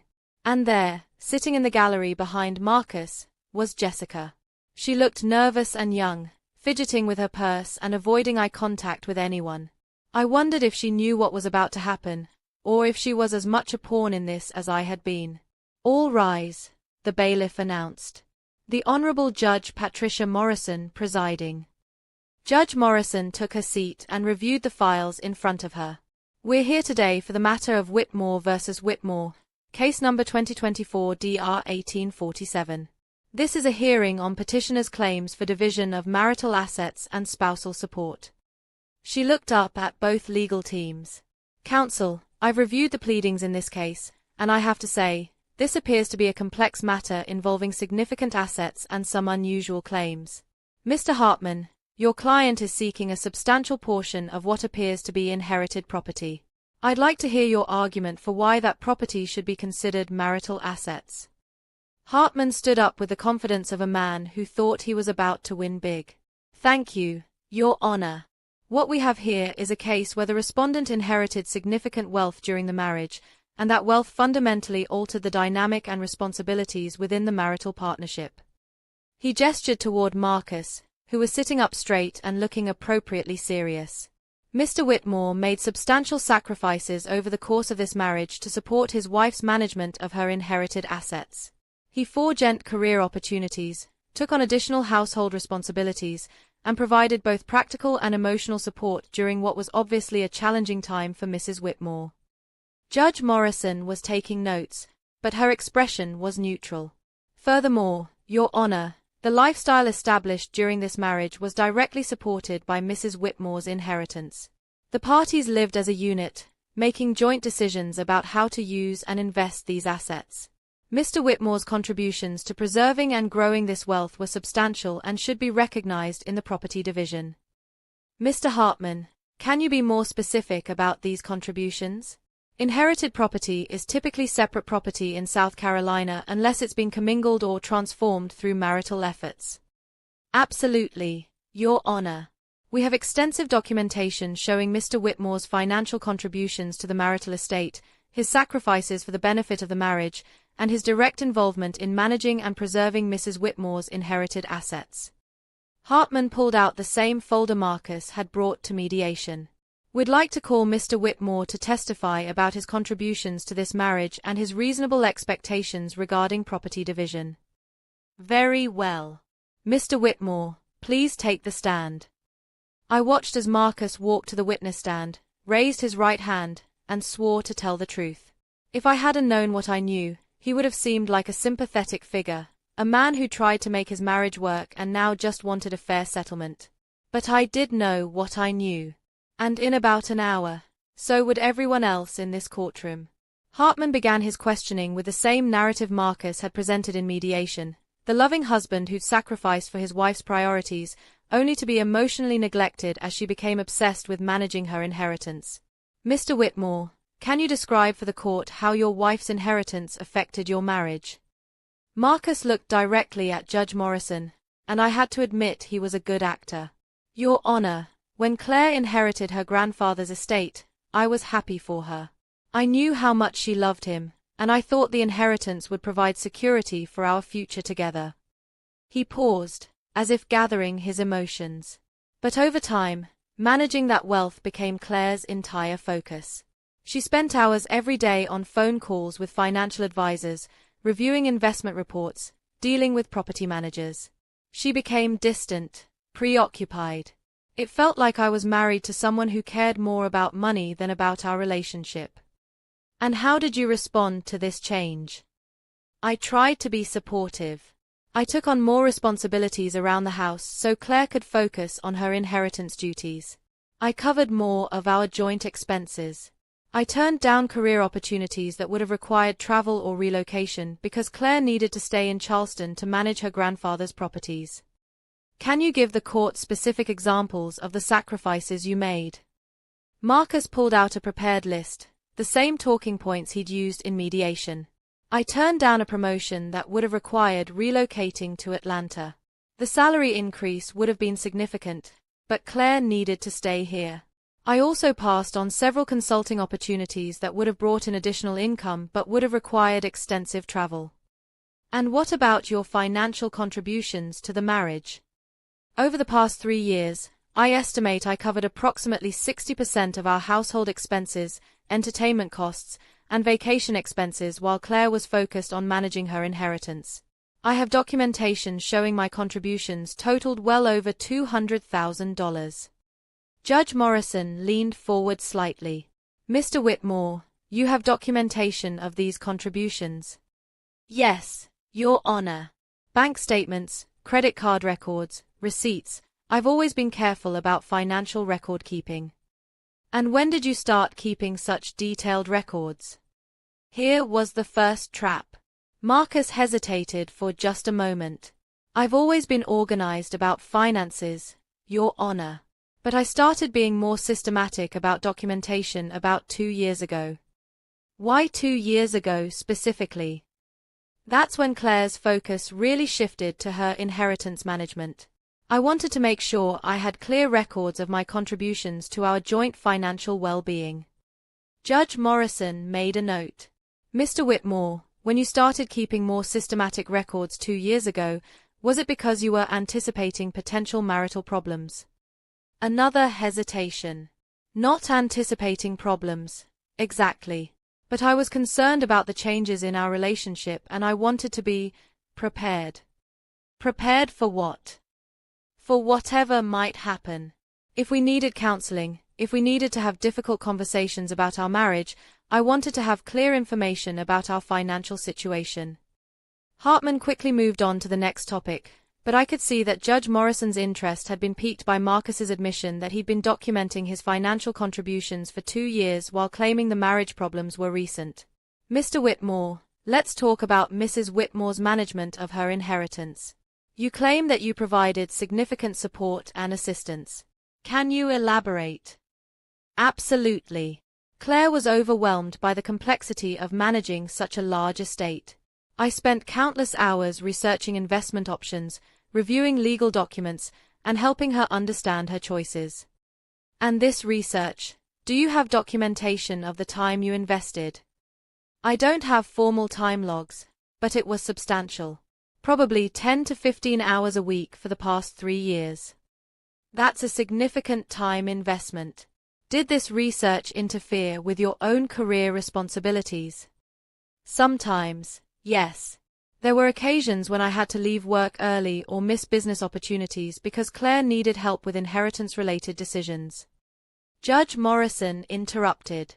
Mr. Whitmore, you mentioned that you have documentation of your financial contributions to the marriage. Do you also have documentation of your personal expenses during this same period? Marcus looked confused by the question. My personal expenses? Yes. Entertainment, hobbies, travel, purchases for your own benefit. If you were sacrificing financially for the marriage, I would expect to see reduced personal spending. I don't think that's relevant to the asset division, Your Honor. Actually, Mr. Whitmore, if you're claiming financial sacrifice as a basis for property division, your personal spending patterns are very relevant.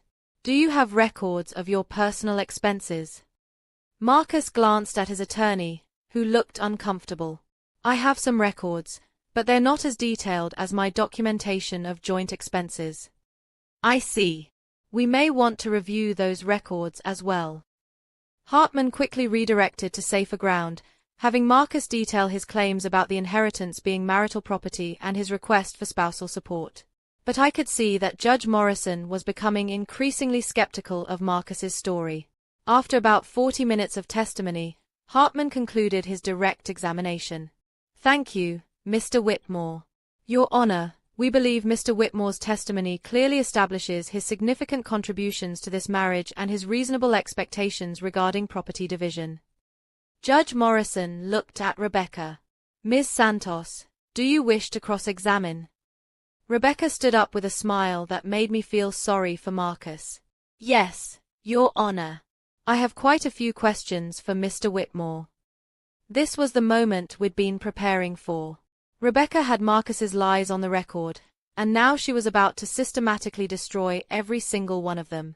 Mr. Whitmore, you testified that you started keeping detailed financial records about 2 years ago because you were concerned about changes in your marriage. Is that correct? Yes. And you testified that these marriage problems began around the time your wife inherited her grandfather's estate.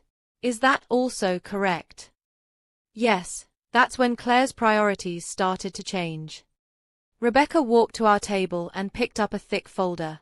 Mr. Whitmore, I'm going to show you some documents, and I'd like you to identify them for the court. She handed him a bank statement. Can you tell the court what this document is? Marcus looked at the statement, and I saw his face go pale. This appears to be a bank statement. Whose bank account is this, Mr. Whitmore? I don't recognize this account number. Let me help you. This is a bank statement for account number 4477-8829-3344, opened by Marcus James Whitmore on March 15, 2022. Is that your full legal name? Marcus looked at his attorney desperately. Yes, that's my name. And according to this statement, you've made regular deposits into this account for the past 2 years, totaling approximately $200,000. Were you aware of these deposits? The courtroom was dead silent. Marcus looked like he was about to be sick. I can explain. I'm sure you can, Mr. Whitmore. But first, let me ask you this. Did you tell your wife about this account? No, but... So you've been maintaining a secret bank account for 2 years, depositing money that your wife didn't know about. Is that correct? Yes, but there's a reasonable explanation. I'm sure there is. Now, Mr. Whitmore, where did this money come from? Rebecca was systematically laying out the evidence of Marcus's deception, and with each question, his story fell apart a little more. But we were just getting started. The real bombshells were still to come. The silence in the courtroom was deafening as Rebecca waited for Marcus to answer her question about where the money in his secret account had come from. Mr. Whitmore, she repeated, where did the $200,000 in your hidden account come from? Marcus looked at his attorney again, but Hartman was clearly unprepared for this line of questioning. The money, it came from various sources. Bonuses, consulting work, things like that. Things like that.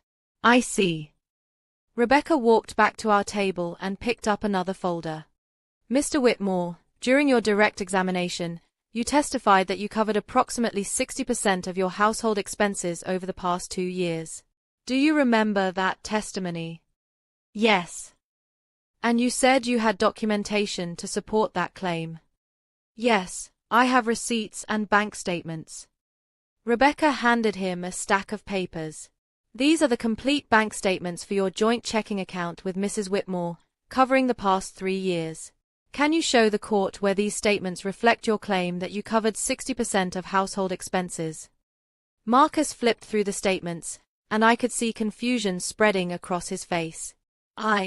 These don't show the full picture. I used cash for many expenses. Cash that came from where? From my separate account. The secret account you just admitted your wife didn't know about. Yes. So you're testifying that you were using money from a secret account, money your wife didn't know existed, to pay for household expenses that you're now claiming as evidence of your sacrifice for the marriage. Marcus was trapped, and he knew it. Every answer was just digging him deeper. It's more complicated than that. I'm sure it is. Let's talk about some of these complications. Rebecca picked up another document. Mr. Whitmore, I'm showing you a lease agreement for an apartment at 425 King Street, signed 18 months ago. Do you recognize this document? Marcus went completely white. Yes. And whose name is on this lease? Mine. Can you explain to the court why you were paying rent on a second apartment while married to Mrs. Whitmore? The courtroom was so quiet you could hear the air conditioning humming. Jessica, sitting in the gallery behind Marcus, looked like she was about to cry. The apartment was it was a place where I could work without distractions. A place where you could work. I see. Mr. Whitmore, according to this lease, you listed an emergency contact. Can you tell the court who you listed? I don't remember. Rebecca handed him the document. Please read the emergency contact information to the court. Marcus stared at the paper for a long moment. Jessica Chen, spouse. Jessica Chen, spouse. But Mr. Whitmore, you're married to Claire Whitmore, aren't you? Yes. So why would you list Jessica Chen as your spouse on official documents? Marcus looked at his attorney desperately, but Hartman looked like he wanted to disappear. That was an error. An error. I see. Mr. Whitmore, is Jessica Chen present in the courtroom today? Marcus glanced back at Jessica. Yes. And what is your relationship with Ms. Chen? Here it was. The moment of truth. We're involved. Involved how? We're in a relationship. A romantic relationship. Yes. And how long have you been in this romantic relationship with Ms. Chen? About 8 months. Rebecca smiled. It wasn't a pleasant smile. 8 months. Mr. Whitmore, I'm going to show you some photographs. Can you identify the people in these pictures? She handed him a series of photos that my grandfather's investigator had taken. Marcus and Jessica at restaurants, holding hands, kissing, clearly a couple very much in love. That's me and Jessica. And when were these photographs taken? Marcus studied the photos, and I could see him trying to figure out how to lie his way out of this. I'm not sure of the exact dates. Let me help you. These photographs were taken in September of 2022, over 2 years ago. So when you testified that your relationship with Ms. Chen began 8 months ago, was that truthful? We had met before, but the serious relationship began 8 months ago. Mr. Whitmore, in one of these photographs, you and Ms. Chen are kissing outside what appears to be an expensive restaurant. Would you describe kissing as part of a casual friendship? Marcus was sweating now. The relationship evolved over time. I'm sure it did. Now, Mr. Whitmore, where do you work? The sudden change of topic seemed to confuse him. I work for Anderson Financial Services. And where does Ms. Chen work? She works for a law firm. Which law firm? Marcus hesitated. Hartman, Burke and Associates. The same law firm that's representing you in this divorce. Yes. And what is Ms. Chen's role at that firm? She's a paralegal. Actually, Mr. Whitmore, Ms. Chen is a specialist in asset discovery and valuation for high-asset divorce cases. Did you know that? Marcus looked confused. I knew she worked on divorce cases. Rebecca walked over to our table and picked up a thick file. Mr. Whitmore, I'm going to show you some documents that might refresh your memory. These are property database searches, investment account inquiries, and business filing reviews related to your wife's inheritance, all conducted by Jessica Chen over the past 2 years. Were you aware that Ms. Chen was researching your wife's assets? No. You weren't aware that your romantic partner was using her professional skills to investigate the financial details of your wife's inheritance? No, I wasn't aware of that. Judge Morrison interrupted. Ms. Santos, where are you going with this line of questioning? Your Honor, I'm establishing that Mr. Whitmore's affair was not just adultery, but part of a systematic plan to defraud Mrs. Whitmore of her inheritance, involving professional accomplices and extensive premeditation. Judge Morrison leaned forward. That's a serious accusation. Do you have evidence to support it? Yes, Your Honor. Substantial evidence. Rebecca turned back to Marcus. Mr. Whitmore, you testified that you started keeping detailed financial records 2 years ago because you were concerned about your marriage. But isn't it true that you started planning to divorce your wife 2 years ago so you could claim half of her inheritance? No, that's not true. Then can you explain why you've been paying legal fees to Hartman, Burke and Associates for over a year? Marcus went silent. Hartman looked like he was going to have a heart attack. Mr. Whitmore, I'm showing you credit card statements showing regular payments to your current law firm, going back 14 months. These payments total over $50,000. What were these payments for? I consulted with them about some business matters. Business matters. What kind of business matters require 14 months of consultation with a divorce attorney? They handle other types of law too. Rebecca walked to the judge's bench. Your Honor, I'd like to introduce into evidence the complete case file from Hartman, Burke and Associates showing their representation of Mr. Whitmore in planning this divorce, including draft petitions, asset valuation reports, and strategy memos dating back over a year. Judge Morrison looked at Hartman. Counsel, do you object to the introduction of your own case files? Hartman stood up shakily. Your Honor, attorney-client privilege has been waived by Mr. Whitmore's false testimony about the timeline of his divorce planning, Rebecca interjected. When a client lies under oath about facts covered by privileged communications, the privilege is waived as to those communications. Judge Morrison considered this for a moment. I'll allow it. Mr. Hartman, I assume you have no objection to the introduction of documents that contradict your own client's sworn testimony. Hartman sat down heavily. No objection, Your Honor. Rebecca handed the case files to the judge and the bailiff. Your Honor, these documents will show that Mr. Whitmore has been systematically planning this divorce for over a year, using his affair with Ms. Chen to gather intelligence about his wife's assets, while simultaneously hiding his own income and creating false records to support his claims of financial sacrifice. She turned back to Marcus. Mr. Whitmore, now that the court has access to your complete case file, would you like to revise your testimony about when you started planning this divorce? Marcus looked at his attorney, who was frantically whispering something in his ear. I invoke my Fifth Amendment right against self-incrimination. The courtroom erupted. Judge Morrison banged her gavel for order. Mr. Whitmore, you're in the middle of testifying in your own divorce case. You can't invoke the Fifth Amendment to avoid answering questions about your marital conduct. Your Honor, Hartman said, standing up again, my client is concerned that his answers might expose him to criminal liability.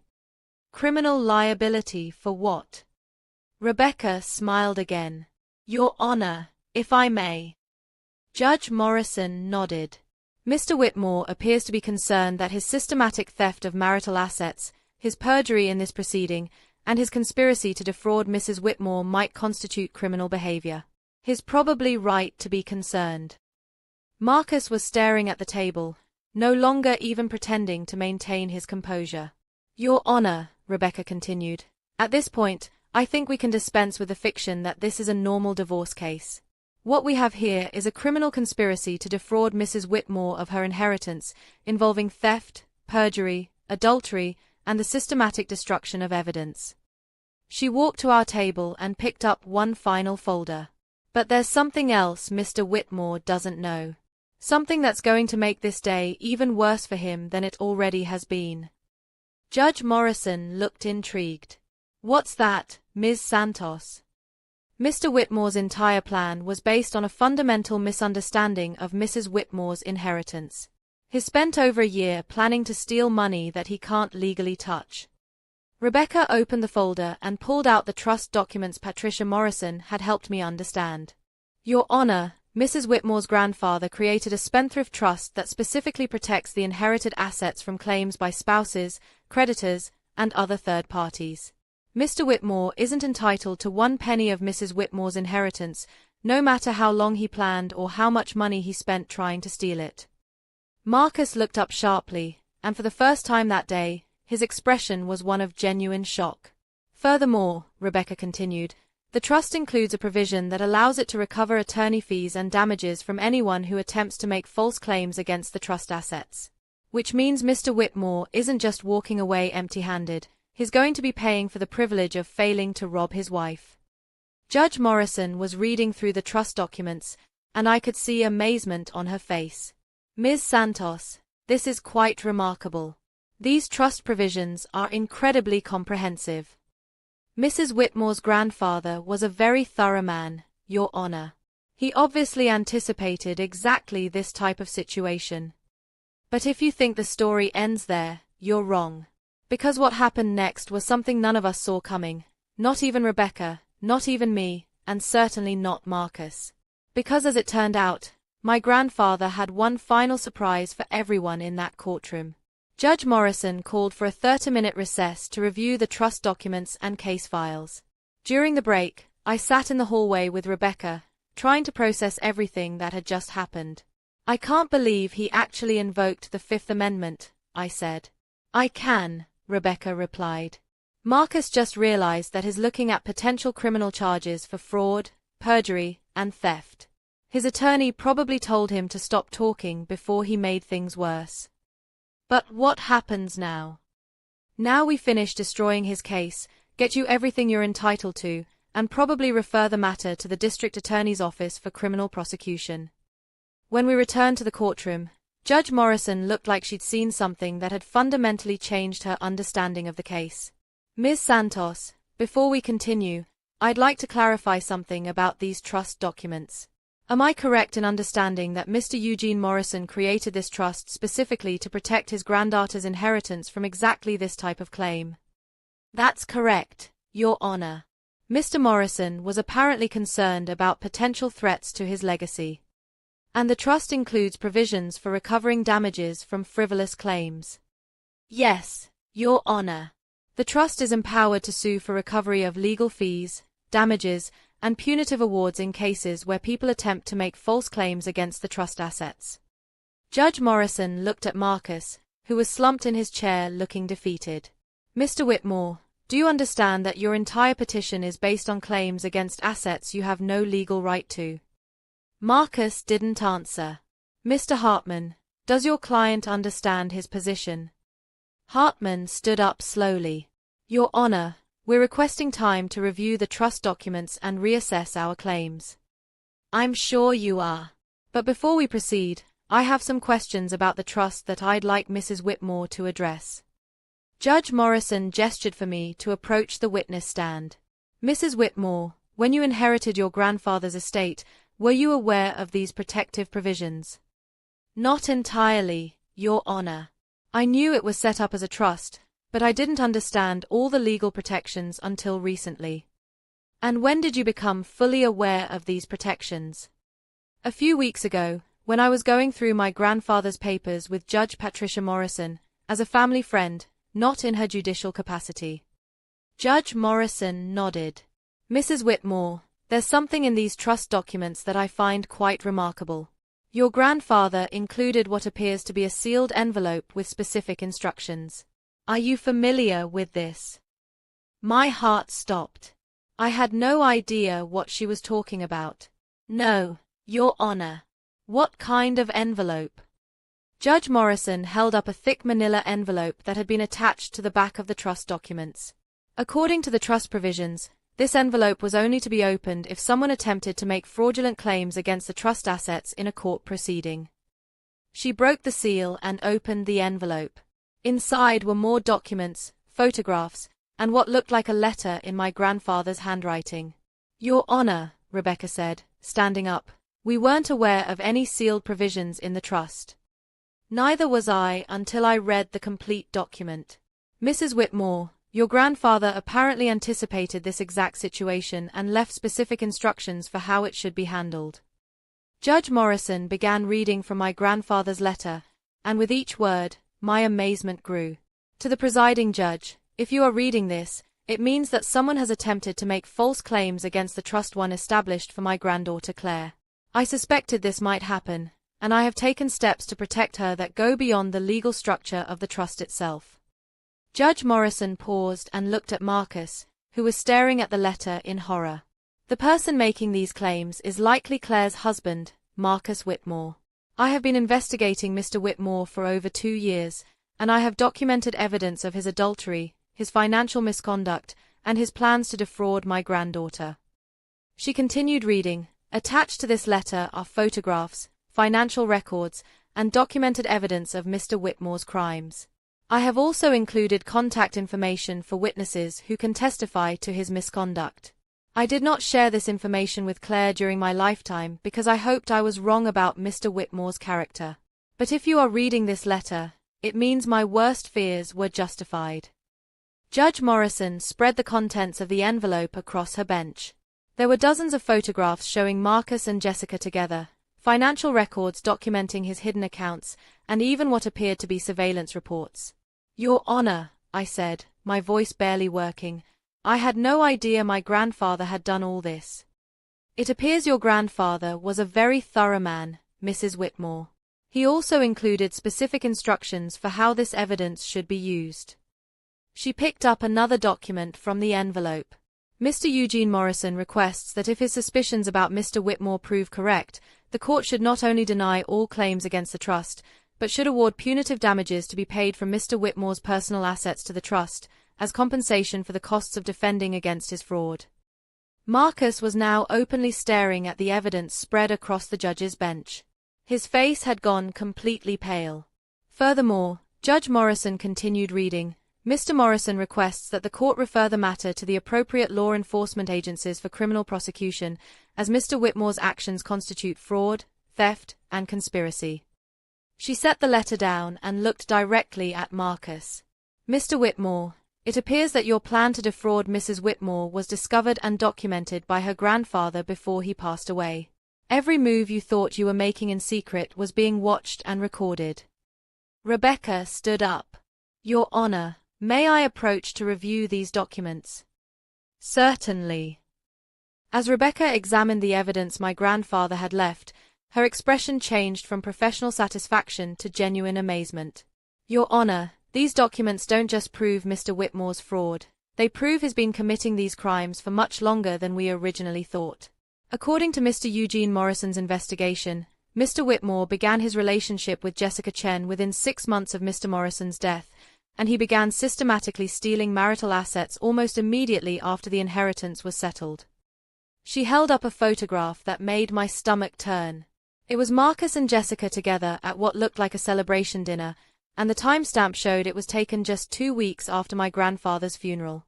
Mr. Whitmore wasn't just planning to steal from Mrs. Whitmore's inheritance, he was celebrating his future theft while his wife was still grieving her grandfather's death. Judge Morrison examined the photograph and shook her head in disgust. Mr. Whitmore, I have seen many troubling cases in my years on the bench, but the systematic, premeditated nature of your deception is truly remarkable. You spent 3 years planning to steal from a woman who loved and trusted you, using her own money to pay for your planning, while she grieved the loss of someone who meant the world to her. She gathered all the evidence together. But what's most remarkable is that the very man you were planning to steal from anticipated your behavior and made sure his granddaughter would be protected, even from beyond the grave. Marcus finally spoke, his voice barely audible. Your Honor, I'd like to request a continuance to review this new evidence. Judge Morrison's expression was withering. Mr. Whitmore, this evidence was created by your own actions over the past 3 years. There's nothing to review except the scope of your misconduct. She turned to Rebecca. Ms. Santos, what are you seeking in terms of relief for your client? Rebecca stood up with a confidence that filled me with satisfaction.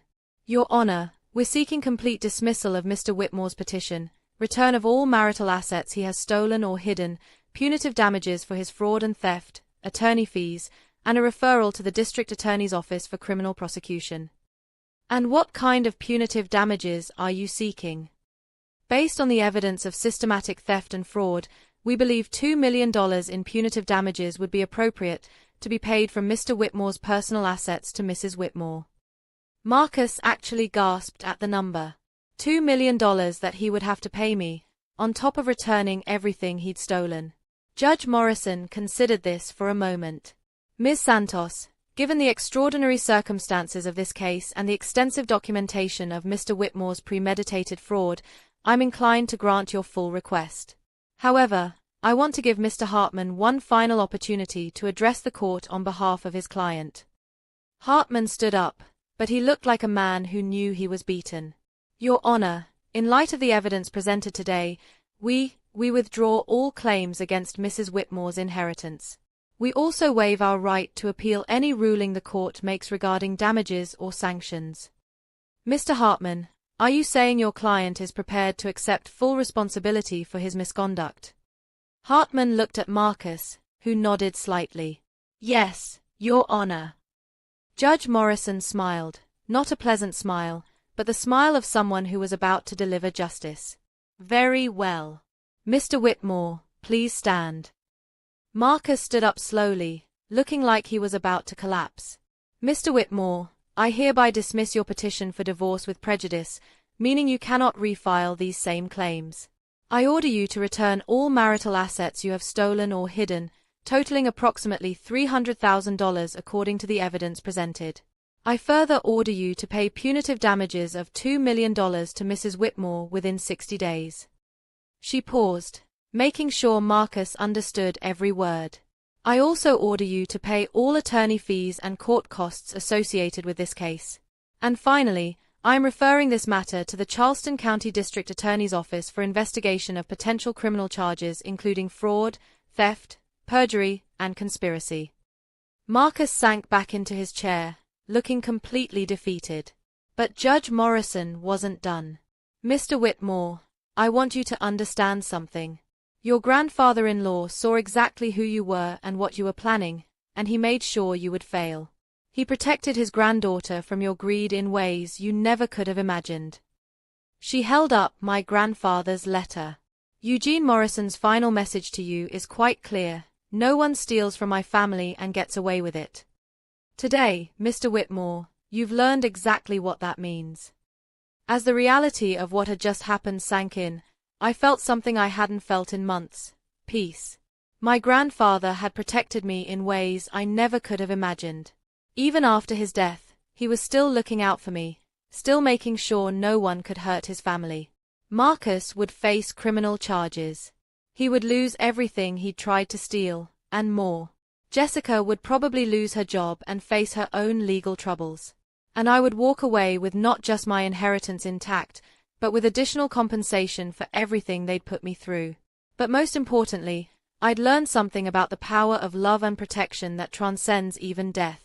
My grandfather's love for me had been so strong that he'd spent his final years making sure I'd be safe from threats I didn't even know existed.